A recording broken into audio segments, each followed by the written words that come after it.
Are you going to listen to them? Drive in style. Or are you going to listen to me, who's won 7 times? What about the mystics who say winning numbers are all in your head, literally? You thought you'd win. Oh, I knew I would win. She meditated her way to $112 million, handbags, Bentleys, but didn't visualize how to save it. And before you dive into the deep end of the pool, I have brought with me $3,030. We are buying 1,515 tickets. Whoa, that's insane. our 2020 cameras are there. Neighborhood pools. It's not just for the office anymore. Tonight, the story's not over. It's just getting started. Ways to improve your odds for that winning streak. If you've got numbers that are talking to you, get to the store, buy your ticket. Good evening. I'm Elizabeth Vargas. And I'm David Mueller. The experts have a name for it, a sudden wealth event. Oh. Wouldn't that be nice? Very. If anything qualifies, it's this week's Powerball frenzy. The jackpot, $1.6 billion, the biggest in history. Tonight, we know of 3 winning tickets. And if you didn't win, there might be one silver lining because of what often comes with winning. Big money, big problems. But first, Matt Gutman with what we've just learned about all the winners. $124 million prize with 12 co-workers. She wrote a book about it, in which she describes the bonus that comes with the Lotto jackpot that no one tells you about. Let's call it the vultures. I had people coming up to my job, sending fax, asking for money. My doorbell rings, and it's people I don't know, so I had gotten to the point where I was not opening up the door. Winners of the lottery get out there and their names are released. It's literally the equivalent of throwing blood or chum in the water to a bunch of sharks, and everybody devours these folks. According to Chicago lawyer Andrew Stoltman, 75% of lottery winners go broke within 5 years, often thanks to shady financial planners looking to line their own pockets. Recommending a more speculative investment, a riskier investment, can pay a financial advisor 10 to 15 times more than, for example, recommending a government bond. Stoltman has represented what he calls 6 lotto losers. Unsophisticated when it came to investing, they put their jackpots in all the wrong places and lost practically everything. Still, it could have been worse. Like what happened roughly 1,000 miles away in sunny Florida. Well, once they started doing lottery in Florida, all of us who lived here our whole lives knew that it was just going to be a recipe for disaster for some people. Author Carl Hyacin wrote a novel called Lucky You about a Florida lottery winner who winds up dead. But a few years later, this woman seemingly turned his fiction into reality. I did a book on Organize Me Now. It's a finance book. Dee Dee Moore was a self-proclaimed financial planner who showed up on the doorstep of an unsuspecting $30 million winner named Abraham Shakespeare. He kept having problems with all his financing, and that's when he had asked me to help him out. Shakespeare had been deluged with family and friends begging him for money. For example, he gave a $63,000 loan to his friend Greg Smith, a local barber. Abraham had a life of drama. Moore convinced Shakespeare she could help him with what was left of his winnings. But shortly after Dee Dee arrived, Abe vanished. Everybody in town seemed to think that he's come to a bad way, but nobody had any evidence. The cops suspect Dee Dee. Do you get tired of people asking you for money all the time, Abe? They don't take no for finances. But Moore produced this video she did with Shakespeare, claiming he'd been planning to skip town. An easy way to escape all those vultures. Are you going to miss your home? Yeah, but I miss it, but life goes on. Detective Dave Wallace wasn't buying it. He knew that something was fishy, but it seemed like he didn't have enough evidence. Correct. So he enlists Shakespeare's friend, barber Greg Smith. I just told him I'd see what I could do. So I think what we should do is come up with a... What he did was record hour after hour of conversations with Dee Dee Moore, tricking her with a homemade spy system straight out of James Bond. With an extremely delicate microphone as well. That's brilliant. That's the Dee Dee Moore catch cam. He devised this catch can himself, a recording device inside a Red Bull can. I worked undercover narcotics for 8 years, and I wouldn't have came up with this. Dee Dee trusted Smith because she had a deal with him. Help her avoid the heat, and she'd help him avoid his $63,000 debt to Abe. I'm so deep in this now. If you go down, I go down right now. Yeah, I'm not going to get caught. Doing this type of I got to find Abraham. I just need some time. She reveals a lot to Greg, all caught on tape, but there's still no body. Crucial to prove murder. That's exactly why, in another case in Chicago, authorities exhumed a man named Aruj Khan. We want to get to the bottom of it, you know. And the thing is, after he won the lottery and the next day later he passes away, it's very awkward. It raises some eyebrows. Sure enough, blood analysis revealed cyanide. It's almost inevitable that people are going to read this story and look at it like it's Murder, She Wrote. Chicago Tribune crime reporter Jeremy Gorner says the case became a sensation. The death was ruled a homicide, but no one was ever arrested. Aruj Khan's family has spent the last few months desperately trying to figure out what happened to him. Khan's family suspected his wife. She denied it, and there was never enough evidence to prove anything. The case remains unsolved, but back in Florida, Greg Smith's undercover sleuthing was about to help close the Abe Shakespeare case. Dee Dee finally reveals she knows where the body is. It's on her property. The police move in, digging right where Dee Dee instructed Greg. They find Shakespeare under a concrete slab. Cause of death, 2 shots fired from 38.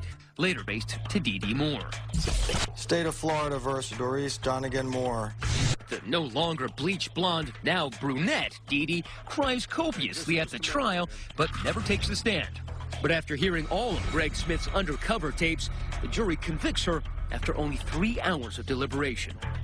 The defendant is guilty of first-degree murder. And so, I'm not nervous. I don't get nervous. In an exclusive jailhouse interview, would I hear an apology for her role in this Shakespearean tragedy? Hardly. This shrew had not been tamed. Did you murder Abraham Shakespeare? Absolutely not. Did you bury him in your backyard? Absolutely not. Why are you laughing? Because... A man is dead. He's been murdered, yes, clearly. Yes. And you're laughing. Yeah. Because I find it entertaining that people are that ignorant. Because there's so many things that proves my innocence. You ended up in his house with all the rest of his money. Then he ended up dead in your property. Okay. But you... Shot by your gun. You don't find any of that unusual or odd? Absolutely not, considering the people he hung around. She says Shakespeare was killed by a drug dealer who threatened her to cover it all up. She claims these papers are from witnesses who can corroborate her story, but they seem as worthless as losing Powerball slips. These witnesses don't exist, and that certainly looks like your handwriting. What do you mean? That looks like your handwriting. What you said were witnesses' notes looks like your handwriting. No, I don't think that these witnesses exist. Yeah. Moore leaves our interview to continue serving life without parole, while Abe Shakespeare lies in a simple resting place. A stark reminder that even when lottery dreams come true, they can end up a nightmare. When we come back, meet the Mystics. Did secrets from The Secret lead to her winning $112 million? You thought you'd win. Well, I knew I would win. And did his inner voice lead to winning and ladies wrestling? Mind over millions. Next. Here's Rebecca Jarvis with The Mystics. Chino Hills 7-Eleven employee M. Faruqi can expect to see an uptick in customers through those hip footwear and glasses. Wow, I'm very happy and very excited. Folks have a tendency to flock back to lucky stores like this, where winning tickets were sold. But this lottery winner says the secret to winning isn't in the store. It's in your mind. Meet Cynthia Stafford. In 2007, she was a single mom raising her deceased brother's kids when she won the California Mega Millions lottery. You thought you'd win. Well, I knew I would win. Stafford says believing and visualizing yourself winning is the key, part of the Ask the Universe philosophy popularized by The Secret and similar books a few years back. I'm an avid reader. I read a book called The Power of Your Subconscious Mind. It isn't just hocus pocus to you. No, I'm not into magic. It's about your belief. What you believe in strongly will manifest, and does. And Stafford says her belief was specific. She says she visualized the exact amount of money she would win. $112 million. What's the significance of 112? You saw that number prior to winning. I like the number 11 because I'm born in November, so that's pretty much it. And then just chose the 2. I was trying to consolidate the number to match my birthday. That's basically what I was doing. Ah, that birthday thing. A crucial factor for numerologist Glynis McCants. What are lucky numbers? They're numbers that are connected to your birthday. And if you look at the people who win the lottery, so often they tell you, you know, I played my birth numbers, or I played my mom's birth numbers. That to me is not an accident, because numbers that are around you are considered lucky. I don't think that your birthday has any effect on your chances of winning the lottery. You can probably visualize the esteem math professor Aaron Abrams holds for the great science of numerology. I'm open to hearing any theory that has some evidence behind it, but usually people with theories like this don't have any evidence behind it. But then there's the case of Jay Vargas, who was just 19 when he won $35 million in the South Carolina Powerball jackpot in 2008. He used some of those winnings to launch an all-girls wrestling group called Wrestlicious. There's no redheads in the ring, though. You gonna dye your hair red? No, there's not a chance I can compete in that ring. Jay's secret? He claims he just started hearing numbers in his head. It was a voice like any other. It wasn't my own or anyone that I recognized. Telling you numbers? Yeah, the whole day. And did you tell anyone about the numbers? A cousin. He was like, man, that's probably lottery numbers. So once I played the lottery, once I put the numbers in, the voice stopped. So how long after you bought the ticket did you find out you were a winner? That night. You weren't surprised? No, because I knew I was going to win. You can't be surprised if you know something's going to happen, you know? My advice to everyone listening, if you've got numbers that are talking to you, get to the store and buy your ticket. And visualize, sure, you have to believe it's possible for it to happen. Cynthia believed it to her core. Stafford said she's donated more than $1 million to charities. But she also splurged. How many thousands of dollars of handbags are we looking at? About $200,000. $200,000 in handbags. Yeah. She gave us a tour of her house that she also visualized owning. And I remember when I saw it, I thought to myself, this is going to be my house. It's decorated in lottery winner chic with pricey art. How much was this painting? Ooh, I don't want to get into the prices of my paintings, but it was not cheap. And interesting conversation pieces like this unusual gold chair. This represents ancient Egypt, and it represents royalty. Royalty? Yes. Outside, her 2 Bentleys costing a mere $400,000. Oh, these are my babies. This is my convertible, and that's more of my family car. And you want to take a ride in it? Let's go for a spin. This car can go 200 miles an hour.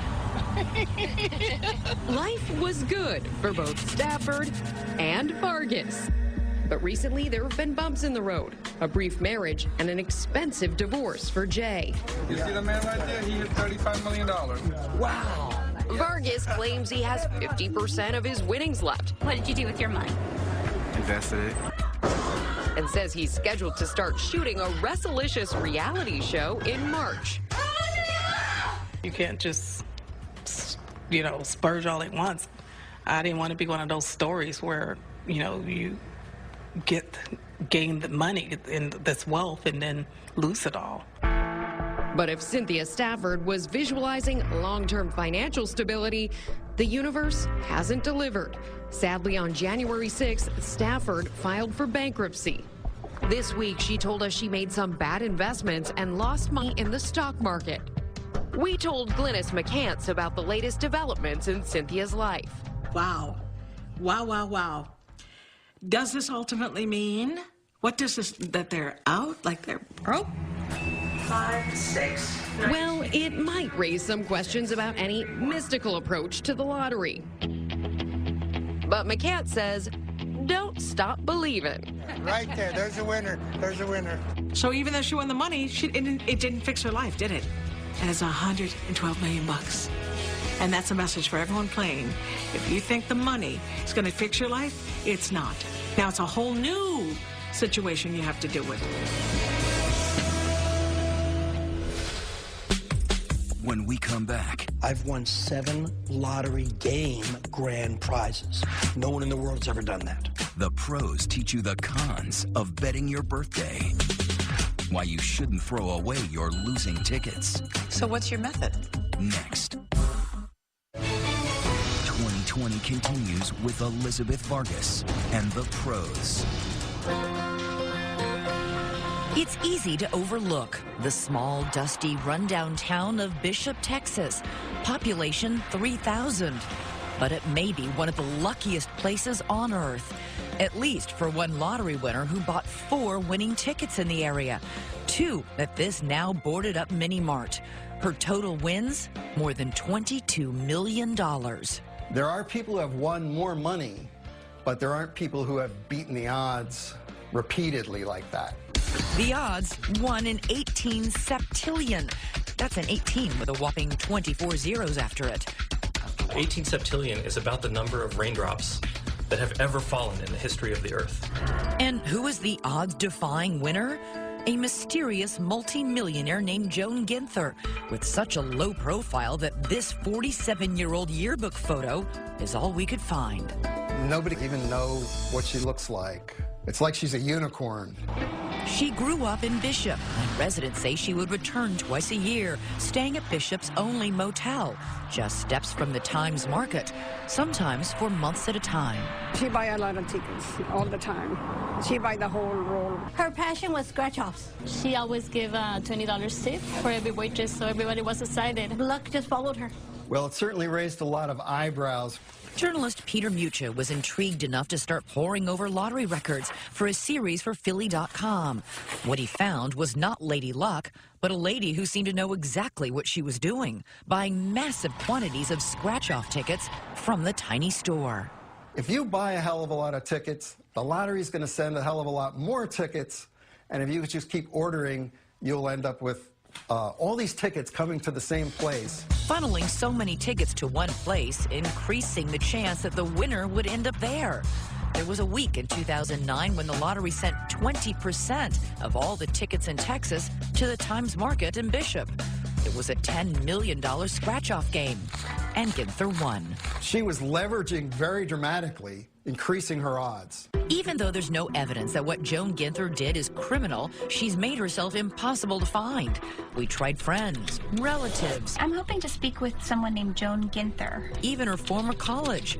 That would be Stanford University, where she just so happens to have a PhD in none other than mathematics. When it comes to outsmarting the lottery, it helps to be a math genius. We're counting cards. We're not gambling. You may have heard about the MIT students who learned to count cards depicted in the movie 21. You may not have heard about James Harvey, an MIT senior who noticed a quirk in a Massachusetts lottery game named Cash Windfall. The goal in this game, match 6 random numbers and win the jackpot. And if the jackpot got to $2 million and nobody won, it would roll down or split between anyone who just matched 3, 4, or 5 numbers. Harvey realized he was virtually guaranteed a profit if he bought enough tickets and timed it perfectly to the roll down. So Harvey, along with a group of MIT students, bought a massive amount. They bought 700,000 tickets, cost them $1.4 million. They worked with 4 different convenience stores. The stores would stay open all night. This went on for 7 years. They did this full time. This was their lucrative. job. Yeah. Eventually, they made a total of more than $3.5 million profit by doing this. $3.5 million. Yes, more than $3.5 million. Until finally, the Boston Globe wrote an expose, and Gregory Sullivan, the former inspector general, was asked to investigate. Do you think it was cheating? When the government investigated it, they found that it was legal. We rolled the dice and asked the MIT gang for an interview, but all bets were off. But not all repeat lottery winners are quite so elusive.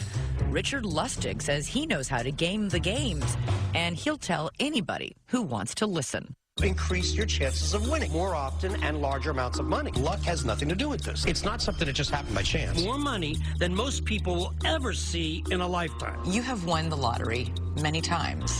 I've won 7 lottery game grand prizes. No one in the world has ever done that. This was grand prize win number 7, and that was $98,900 and change, almost $99,000. Lustig's made more than $1 million in the Florida lottery, with his 7 biggest wins ranging from $10,000 to more than $800,000. What did you buy with your winnings? I bought a Jag. A Jaguar? Yep. Drive in style. I bought a Harley. I bought my son his first car. And what is he driving? A Beamer. My wife and I, we've gone on dozens of cruises. Lustig says he relies not on luck, but on a method he touts in a book, aptly titled, Learn How to Increase Your Chances of Winning the Lottery. So what's your method? It's a lot of things that you have to do.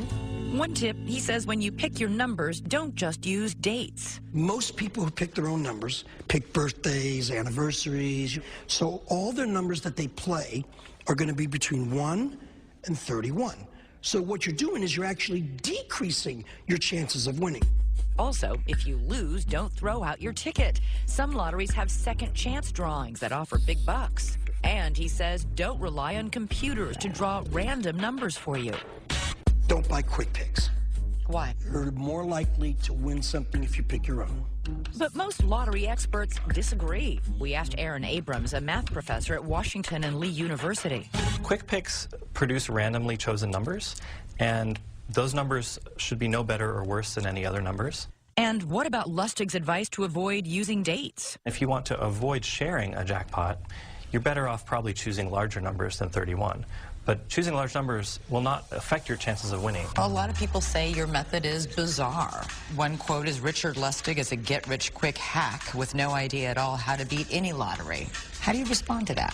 If they've never won even one time, are you going to listen to them, or are you going to listen to me, who's won 7 times? Maybe you're just really, really lucky. Oh, come on. People who say that, how can anybody seriously believe that I won 7 times just because I'm lucky? Lustig has played the lottery every single day for more than 20 years, which begs the question. So how much money do you think you've spent on lottery tickets? I have no way of knowing. I never kept track. Are you breaking even? Are you sure you've made money? I'm ahead. How far ahead? I don't know how far ahead, but believe me. Why are you sure you are then? Because I'm not digging into my pocket. Tonight's jackpot is approaching I'm doing something that no one has ever done before. That's billion with a B. Then how come you haven't won the big lottery? I hope you have your tickets. Good luck. It just has not made my turn yet, I guess. Next, what do a hoodie and a hot dog have to do with a scandal at the very top? The person in the video is buying hot dogs, and he's not a hot dog guy. The Scammer, when we come back. Lottery Hangover continues on 2020 with Nick Watt. Just before Christmas 2010, a burly man walks into an Iowa gas station. He buys 2 items, a hot dog and a lottery ticket. What turns out to be a $16.5 million winning lottery ticket. A Des Moines Quick Trip sold the winning ticket, but a winner hasn't come forward just yet. That winning hot lotto ticket goes unclaimed. Someone has the ticket. The Iowa Lottery wants to give away the money. Almost a year goes by, and in Iowa, you only got a year to claim your winnings. Nothing. No one. Not a peep. And everybody was anxiously anticipating finding out who won. Was it somebody who'd had the ticket stolen from them? Had somebody maybe been killed over it? Maybe it was just a guy who was trying to hide money from his wife that he was divorcing. $16.5 million just waiting in the bank. Then, ladies and gentlemen, we have the winning ticket. A Canadian lawyer claims he's the winner. He has all the right info, except he claimed that he'd been in Des Moines on a business trip, wearing suit and tie, had gone to the convenience store and had bought some tickets. No hot dog, no hoodie, That rules him out. Well, at least it indicated that he was fibbing. Then a New York lawyer steps forward to claim he represents a foreign corporation based in Belize. Yep, Belize, that apparently owns the winning ticket. But he won't name that man who bought the ticket, so no payout. Them's the rules. Terry Rich sounds deflated. We don't have the person nor all of the background information about this winning ticket. Then, with less than 2 hours left on that countdown clock, both claims are sensationally withdrawn. This is something we haven't experienced in the last, well, since the lottery began 26 years ago. Deflated and now suspicious, Terry Rich launches an investigation. So this was a hot lotto whodunit? Yeah, exactly. There were any number of conspiracy theories. The man under the hood is finally unmasked, identified, and arrested. A mystery puzzling Iowans for 5 years has been solved. Eddie Raymond Tipton, age 51, of Norwalk, Iowa, has been arrested and charged with 2 counts of fraud. Mr. Tipton is the cybersecurity boss at the Multi-State Lottery Association, which controls Hot Lotto and Powerball across the country. Here's Tipton, after his alleged jiggery-pokery, waxing to a CBS affiliate about the failure of computer users to take security precautions. It's an afterthought. Security's always been an add-on, and when something happens, it's too late. Cat's out of the bag. Cyber is key here, since unlike Powerball, there are no balls used in the Hot Lotto drawing. The numbers are randomly spit out by a highly secured computer that Mr. Tipton has access to. He somehow fixes those numbers in the computer, then goes to the gas station in disguise, armed with the numbers, manually picks them, buys that guaranteed winning ticket. Doug Jacobson is a cybersecurity guru. So let's say I wanted to rig the lottery, and I wanted to win on... Don't do it, Doug. Don't do it. I won't. But he could. A so-called rootkit on a simple USB stick could infect the computer's operating system, enabling someone to secretly control seemingly random lottery numbers. How long would it take to do that? You could conceivably play all this out in a minute or two. Get what you want, remove it, not a trace. Yep. Thomas Miller oversaw the investigation for 2 years. It defies all possible odds that he happened to just, in somewhat of a disguise, purchase what turned out to be the winning tickets, and just happened to also be the director of the company that generated the winning ticket. So that's enough of a coincidence to constitute evidence as far as I'm concerned. Charges and a trial. The focus is that Tipton in the now infamous video. Tipton's sister takes the stand. I've never seen him wear a hooded jacket. Never has he had a beard. We beg to differ. Here's a mugshot of Eddie with a fulsome goatee. Then it's little brother Tommy Tipton's turn on the stand. The person in the video also is buying hot dogs, and he's not a hot dog guy. He's go to Whataburger, Jack in the Box, and get a big meal kind of guy. I've never ever seen him buy hot dogs at a convenience store. Then Tipton's old college buddy speaks. It acts just like Eddie. The mannerisms are just like Eddie. So as a disinterested third party, I would say, oh, that's Eddie. Oh dear, not very helpful friends and family, but is that enough? So far, there's really been no smoking gun to show exactly how he did it. At trial, the jurors didn't hear from Eddie, but he heard from them. And we, the jury, find the defendant, Edward Tipton, guilty of fraud as alleged in count 1. Sentenced just this past September to 10 years in prison. That's unlucky. He is appealing. It is frustrating because really cases in court should be tried based on actual evidence from the witness stand and not leaps of logic and that sort of thing. But wait, there's more. Experience has taught us that criminals don't commit just one fraud. There's an earlier Colorado lottery windfall over $500,000 paid out in November 2005 to Eddie Tipton's brother Tommy, currently under investigation, but not charged. And 2 years later, a Wisconsin jackpot paid to Eddie's pal, Robert Rhodes, who is currently under indictment for fraud. A lifelong friend, college roommates, and in checking cell phone records, it was discovered that they were in contact with each other almost every day. You couldn't write a movie script this rich with twists and turns. In fact, investigators say they've already identified a total of 6 suspicious jackpots across the country and expanded their search to 34 states. That when you see one cockroach, it's reasonable to believe that there's 100 more that you don't see. Hi, I'm looking for Robert Rhodes, please. Mr. Rhodes not eager to talk when our affiliate KTRK came calling this week. Thank you. No problem. They might just all be very lucky. It's reasonable to draw the conclusion that it wasn't merely a coincidence. Covering this trial, did it make you play the lottery more or less? Well, I did buy a Powerball ticket twice in the last few weeks. How could you not at that level? $1.5 billion. I wonder if Eddie Tipton also couldn't resist.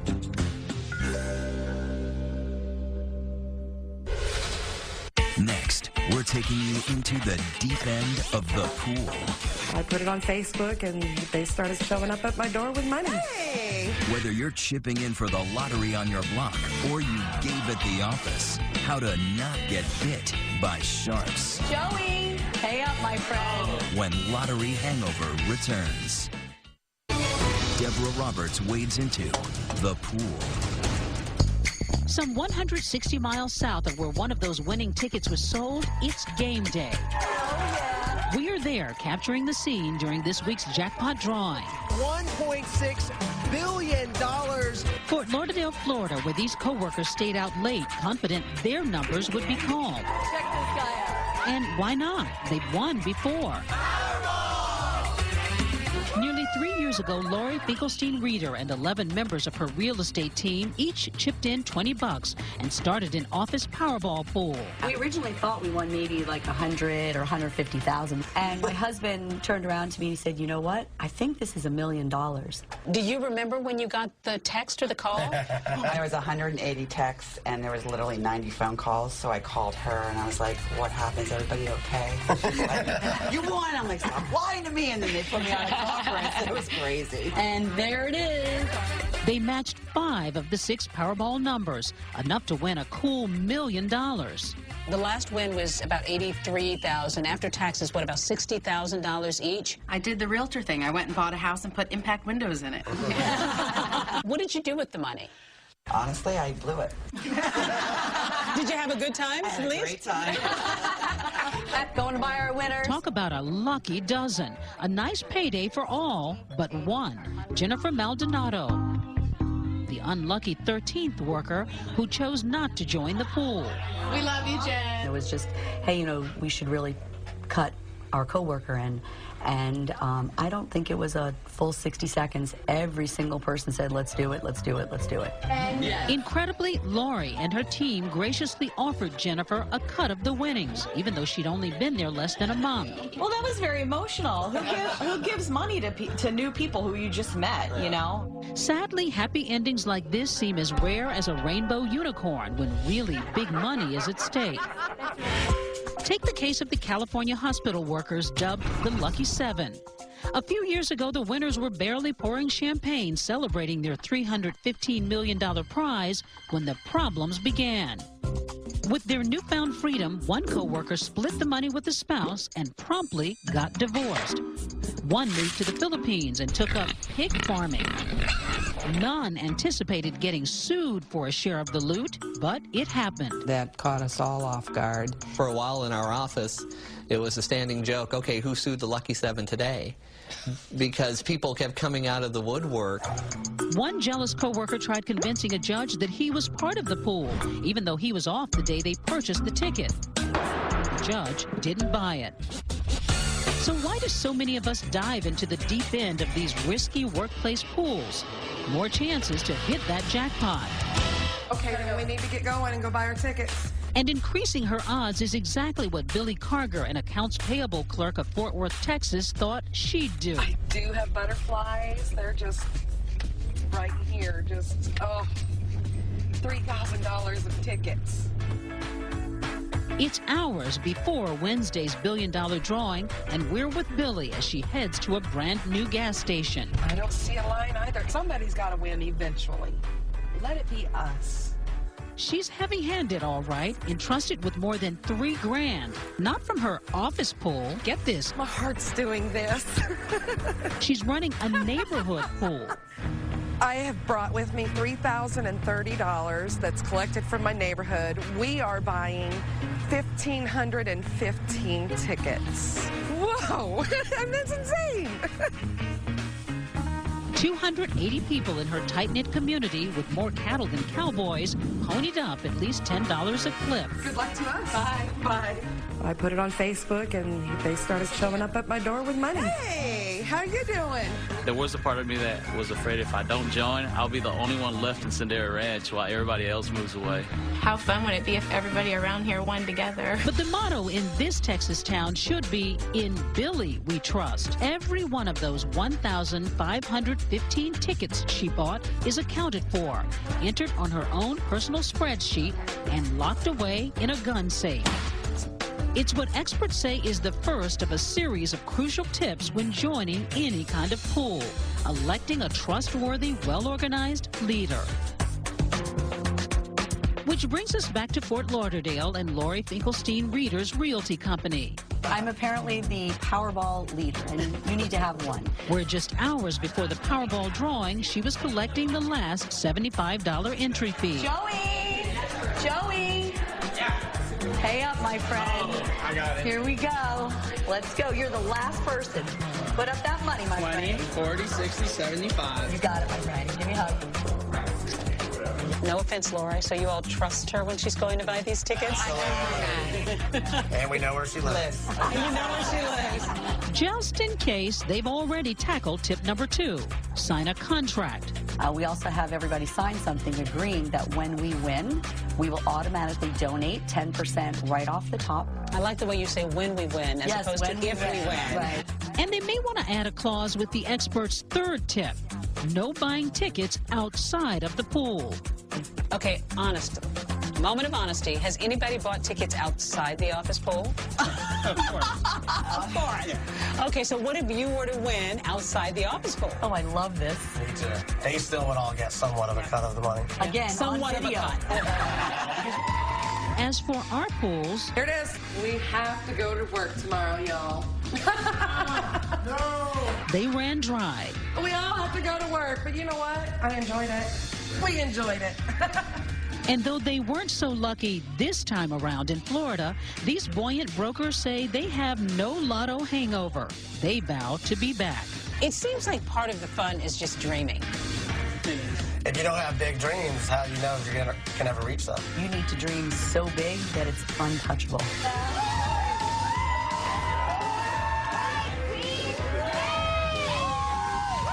If you've ever joined an office pool, let us know the steps you took ahead of time to make sure everyone stays friends afterward, win or lose. Use the hashtag ABC2020. And we had our own 2020 office pool, and you won't believe it, we won. We did? We did. Stay tuned for the big reveal coming up. You call that winning?